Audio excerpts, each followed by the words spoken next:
Hey guys, this will be video 15 for the how to design build a custom Sparkle Flying V using Stuart McDonald templates, and this will most likely be the last video that I do related to this guitar for the auction.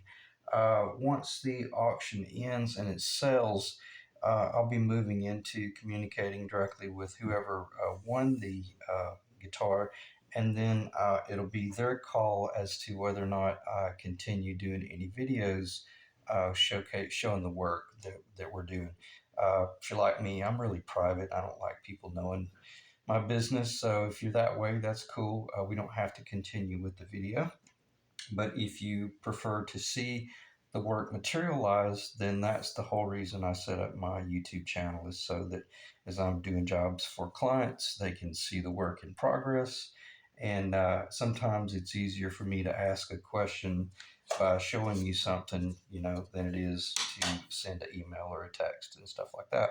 So all I'm going to cover in this video is basically just the headstock. Um, and just briefly the headstock, and I'm going to talk about the fretboard a little bit, the frets, and then I will go into a little bit of detail in the latter half, and I'm going to really talk to you about how it is I build my necks and why they're really superior to most builds. But I'm not going to geek out too much, because the whole idea about the beginning few videos in this build, I might have spent 2 or 3 different videos just talking about just doing the truss rod. And I'm not going to do that in this video. So again, this will be pretty much the last video, I think, because I don't want to get so many videos uploaded that people get lost in, which one should they watch or should not watch. And speaking of that, if you're new to my channel, and you don't really know how I do things, what I'd recommend is, if you really want to know the details and the specs about this guitar, I'd go to video 13. If you want to see this guitar mocked up between a rock and roll Floyd Rose equipped possibility, or filtered shrines, or Seymour Duncans, or something like that, then you'd want to go to video 14. And then again, this video being 15, we're just going to talk about what little bit of work I've got in progress. And this is the little control cover. It's just a little bit over 3/16 of an inch thick. And right now I'm just building up coats with brushed lacquer, and kind of sealing the grain. That'll be the outside surface, and then on the interior, I'm just going to leave it natural, unless someone wanted it black, but I'd really prefer to just leave it natural, because you'd be surprised. These are things like, if you ever decided to sell the guitar, that's extremely valuable when they look at that and realize, oh wow, that's solid wood, and it's rift sewn, but it's almost quarter sewn, and you can look at it from a standpoint of stability. This board is from the 1800s, and it's as straight today as it was when they probably took it out of the forest. That's the beautiful thing about old growth antique wood, primarily the pines and stuff that I'm talking about here. But any of your old growth woods, like your oak and stuff like that. I'm speaking of like in the U.S. But it's really beautiful how it shows the grain. So what I may do is the way I did. I'll show the headstock in a minute. If this were the headstock face, let's say this is the outside of the guitar, that's got to be black nitrocellulose lacquer. But rather than paint the black all the way down to this bottom edge, I probably will come in here and stop the black about 1/16 of an inch down. And in case I forget, I had misspoken in one of the early videos about overlapping 1/16 of an inch. When you're doing the black nitrocellulose lacquer overlay, you only allow the paint to come over about maybe a 32nd of an inch. And I'm going to stop talking about that. But this one, I'm going to take it over to about a 1/16 of an inch, so that when you're looking at it down in the control cavity, you don't run the risk of seeing any antique pine. Okay. So we might talk about that a little bit more, but for the most part, let's just do a real quick flyby. as to the progress. And this is very close to a finished state, but this has not been buffed yet. Um, and a lot of times there's different options.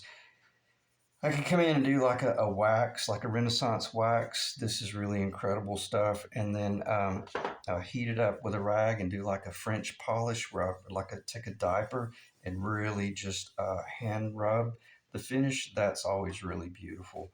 And it looks really authentic and old. But I'm going to leave the stinger off as promised. And personally, I think it's really beautiful without the stinger. I'll put the stinger on there though if you want it. So, because that is included in the listing. But turned out really well. I'm very happy with it.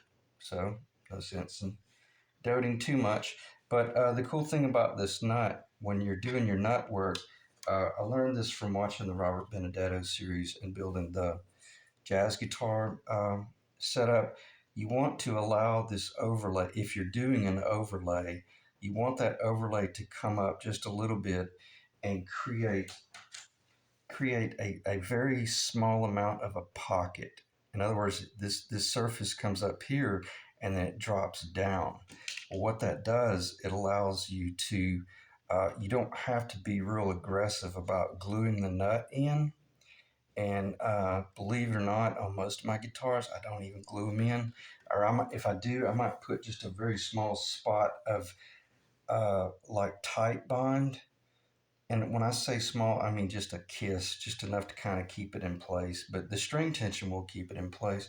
But if you did a really good job fitting your nut, that's what you should see. It shouldn't fall out. So let's see if it'll fall out.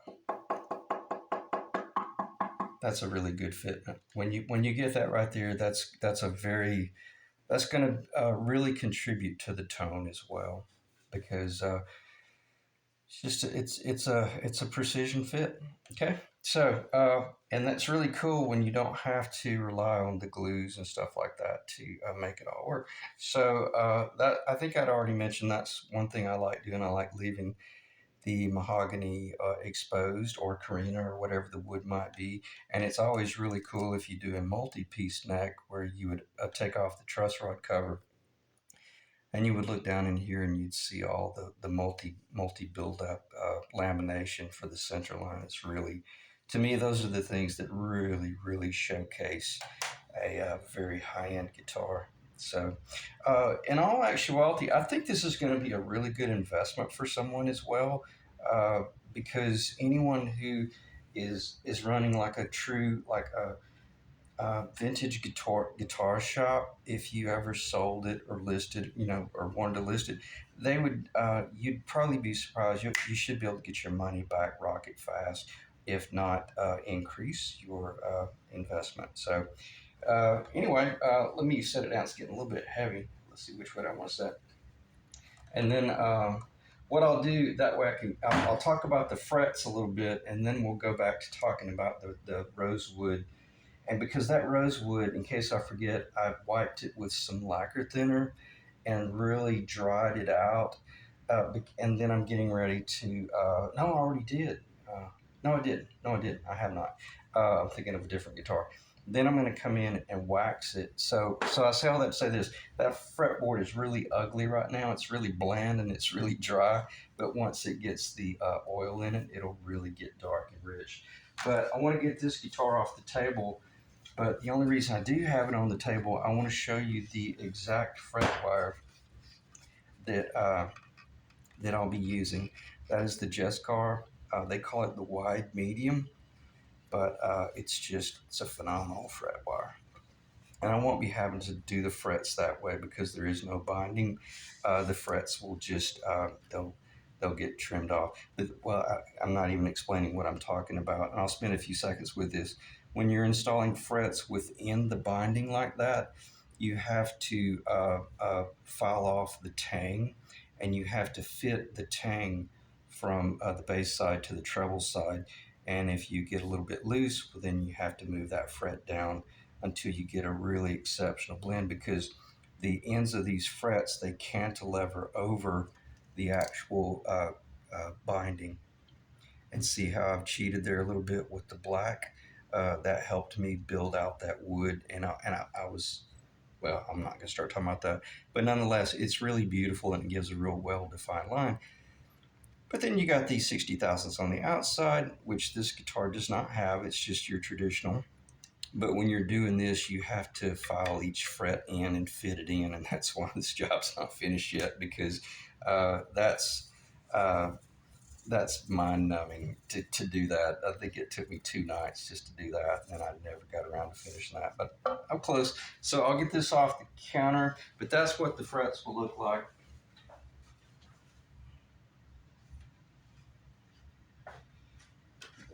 And let's see, what else should I talk about? Let me check the time. 11 minutes. So we talked about the frets enough. We talked. Let's go back to talking about the Rosewood. Even though I did kind of hit it a little bit. Uh, Indian Rosewood, 12-inch radius, cut with a Stuart McDonald jig. These are Stuart McDonald mother of pearl. 24 3/4 inch actual scale. All this is in the listing, so I'm not going to spend too much time talking about this.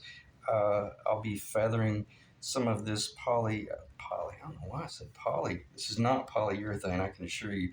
This is lacquer. I used to be a professional painter when I was young, and we did a lot of polyurethane work. So anyway, I will be blending that lacquer in, and then all of this rosewood will be getting oiled, and it'll be really, really dark. It will not have lacquer on it. And then on this side over here, this is really cool, and I don't know many people that actually does this, but when I do the side dots, I actually obviously I hand drill them, but I mix up an epoxy and a mix all white. I think this is from Germany. And then I tint it with a little bit of amber. Not much. You don't want it to be yellow. But what happens is then the side dots have a vintage, uh, kind of that vanilla, that just a creamy color to it. But they're still sufficient that they look really good. And if you want the Gretsch type dot, which is really micro small, we can go with that, but I really wouldn't recommend it because you'll lose the fret marker. I like to go with the authentic Gibson uh, dot, and I think it's 3/32 of an inch. It's not. I know it's not an eighth, but nonetheless, in other words, I'll be cutting those in. In other words, it's not going to be white plastic. Okay, that's going to look really, really incredible. And I don't think there's anything else to talk about other than right now it's just really ugly because it's so bland. It doesn't have any color on it. But once this gets oiled, it just gets really deep and chocolate. It's really beautiful. So 22 frets, which is standard, and I'll do the flyby again. And beautiful guitar, very happy with it. I went ahead and buffed the back with a 400 grit because I'm getting ready to do a little bit of finish work. But I think all this is, I think I showed it in the beginning of the video, so there's no sense to continue there. And if anything, I might actually just be able to end the video here fairly soon. Well, no, I'm sorry, I'll be talking about that neck a little bit, but there's, and you want them to have just a little bit of movement for in the event there is some shrinkage. But the fact that all of this was, but you obviously want it to fall out easily. But I've got like 3 coats of nitrocellulose lacquer on that. It could either go to Arizona or in the desert, or it could go to Louisiana in the swampy lands. This thing should never be a problem. Okay, because all of my wood is extremely well seasoned and or antique, and I keep it in my climate control environment. And I still haven't decided exactly how many screws, but it's going to be at least about 8, if not 10 little screws. And this will be black nitrocellulose lacquer, so it'll look just like the back. And I got a long way to go because it's a little bit rough right now.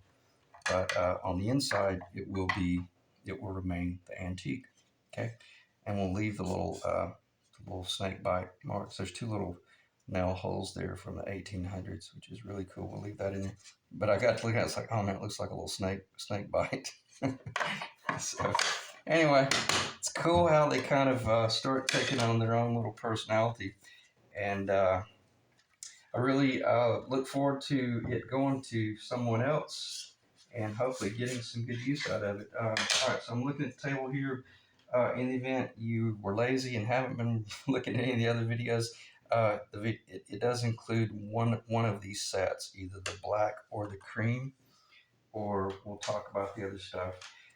If you were to go with different options, all that's in the listing, and it does include uh, this is all parts, and it's pretty much spot on identical to the actual Gibson reproduction one. So, and that'll give you an idea about the scale. I haven't drilled these out for the ferrules yet, but that'll give you an idea about scale, because these things are fairly important when you start looking at the relationship of where would that be? No, it'll probably be down here.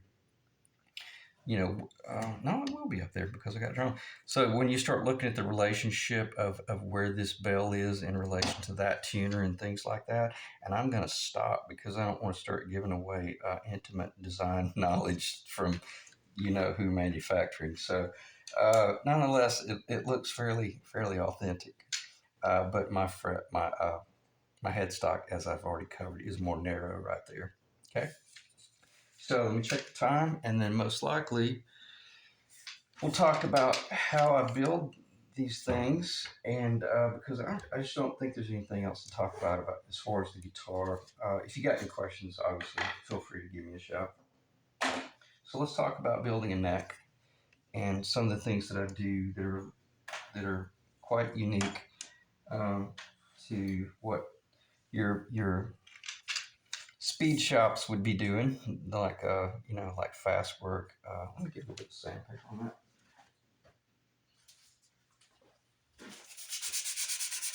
I had some lacquer spill over.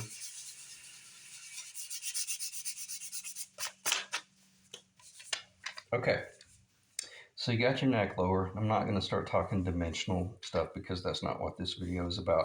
But I will say this: after it's all said and done, that guitar right there. See, these came out of the same. When I built these two Flying V's, that's where that neck came from. Okay, and then right here, that neck would have come. And where do I have a neck template?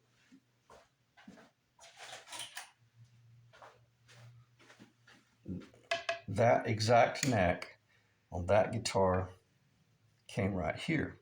Okay, so it started out roughly 3 inches wide by 4 inches tall.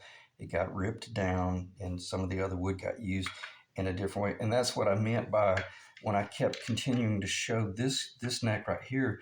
This neck is a mirror reflection of that neck right there. Okay, so other than the fact that this one just has the real tall heel, but if you look close, what's super cool is hidden away, tucked away there in the middle, is a 59 Les Paul or a Gretsch Silverjet Penguin S type neck.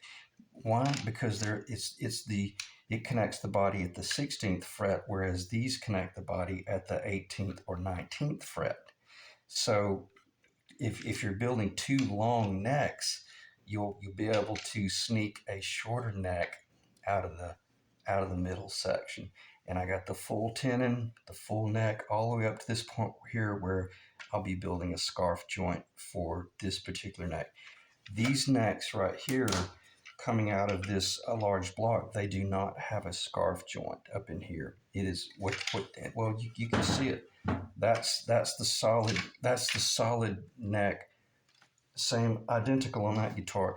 From here all the way out to here is one board, all one. That's called a one-piece neck. But then so that ought to make perfect sense how that got cut out. So after you cut that out and you're doing all this work and you're determining your engineering thicknesses and widths and tapers and trapezoidal paths and stuff like that based on historical specifications, I built both of these necks to feel much closer to like a 60s, the thinner, faster neck. Um, that one is under 7/8 of an inch thick at the first fret. When you reach up and you mic it from here to there at the first fret, that one is just slightly under 7/8 of an inch thick. That's getting on a thin side of a 59. A 59 would be right at about actually closer to 15/16. They're fairly thick. So this one is going to feel much faster. And then once you get up here to the 11th fret, I think it's in the listing, but I think it's exactly 1 inch thick. And what does that equate to? An incredibly fast and comfortable neck. Yet it's not shredder thin like I had mentioned in the listing. It does still maintain the authentic, Gibson profile. And it's not necessarily just Gibson, because Gretsch and a lot of those guys, they're doing a very similar profile as well. It's basically a 1 inch initial radius for the softer D. And then by the time you come in and hand shape it, then you've got a really beautiful soft neck. And again, as I continue to show this neck, it's only because it's a hell of a lot easier to show this than it is to lug that thing around. They're basically identical. Okay. So 7/8 of an inch thick, finished thickness, 1 inch thick, finished thickness, actually a little bit under 7/8. But after you rough out that neck, you got to put a truss rod in there. And I'm going to try to spend no more than about 5 minutes with this. Most guys would take this truss rod, and even though it has a round bottom and a square top, they would just come in and run this down a table saw, or either they would have a router bit where the router bit is not round on the bottom, and they would just cut a square bottom channel. They would throw this truss rod in there, or they might place it in. They might not throw it, but for the most part, they typically would just flush up this plastic with the top of the surface of the lower, and that's fine. That's a very, very good neck. There's nothing wrong with that at all. But because I built so many jazz guitars per Benedetto specs, he was always low. The truss rod that he was installing always came in and got a mahogany or spruce fillet glued in atop that truss rod. Therefore, it reconnected the the one piece neck, which we cut in half. Now we reconnected it at the top. So now that when you come in with your fret board, you have glue on a solid surface there, glue on a solid surface here. You have a phenomenal join, and then it contributes to a far superior tone. That's exactly how that neck is built, and it'll be in the video series as well. But that's just how I build my necks. And when you so speaking of that, so what that means is the bottom of this channel has to have a round bottom, because that round bottom matches the bottom there. That is a 1/4 inch diameter, so it would be an 1/8 inch radius. I think I'm right there. So that's the bottom of the channel. And then obviously, since the top is flat, and this when you're doing your routing, rather than route it out to where it would be flush, you just set the router about another, it's not even a 1/16 of an inch. It's close to a 1/16, but it's just enough to get that down so that you can then come in with epoxy, not Titebond or not anything else. That little fillet is epoxy glued in. So from a structural standpoint and the tonal standpoint, it's really, really superior. And you even radius the back along the lines of this is this, even though this is all going to be hidden and concealed and never seen, this work is of the caliber that Fender would do on the back of one of their necks. Okay. And my theory is if you're going to do a video series and you're going to show people how to build a really high quality guitar, you know, show them that you're willing to go that route, even in the areas that are covered up and will never be seen. Hopefully, they'll never be seen. I think we all know what I mean by that. So, uh, anyway, that's how I build my necks, and I love it. You still have a little bit of material down here. It's about 3/16 of an inch that you could shave off if you wanted to, but I wouldn't recommend it. You could take a maximum of about a 16th of an inch off, but that's not what was ever on this guitar. It's not an Ibanez, Wizard or whatever those necks are, and I love that type of guitar, but in its own place. Okay.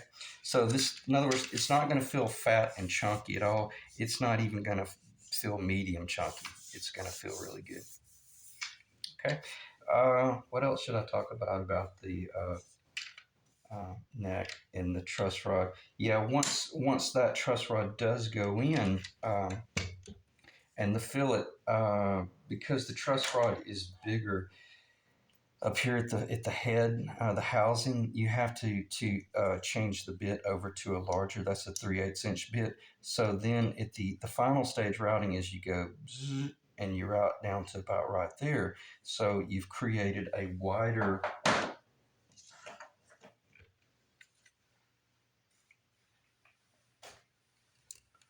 See how that's what I'll move it because I don't know where the light glare may be.